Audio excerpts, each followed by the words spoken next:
Westmore's proposed 2027 budget plan and the challenge making up for a $1.4 billion hole. So what does that mean for you? Our Matt Gregory is breaking it all down. Deja vu, another year, another billion-dollar deficit for the state of Maryland. Now, to cover that this year, Governor Westmore has promised no new taxes, instead strategic cuts and strategic accounting. But it also means county and city governments might have to pick up more of the tab.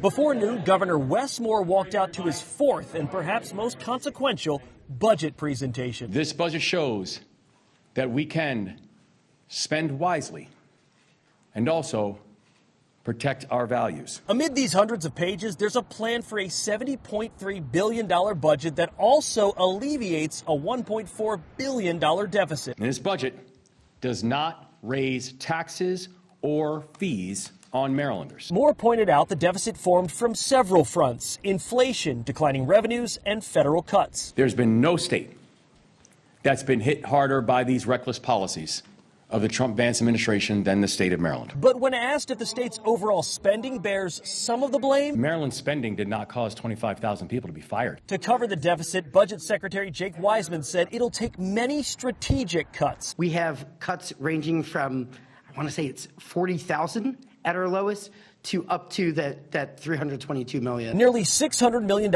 in cuts are actually transfers from state energy and construction funds. Other cuts push some public education retirement plans onto local governments, or there's budget cuts to the Developmental Disabilities Administration. Every cut we make affects a real person, and every dollar we spend is a dollar we are investing in a better Maryland. Those investments, more money for local police, education, fighting child poverty, and bringing down the costs of housing. News of the day as the budget is increased. On the other side, Hagerstown Republican Senator Paul Quarterman says this budget doesn't fix Maryland's overall spending problem or fix kitchen table issues. Our citizens are experiencing a lot of pain at home when it comes to their bills, and especially energy costs and things of that nature. And we haven't really addressed any of those yet to date. So obviously it's a long session, and we'll see how that goes as we move forward. And now the budget will move to Maryland Senate for review. Now there is one other thing to look out for this session, and that's the Budget Reconciliation and Financing Act, or the BRFA. Now, in the past, the BRFA has been used by the legislature to increase taxes or fees without it showing up in the budget. So that's something to keep an eye out for as we get towards April.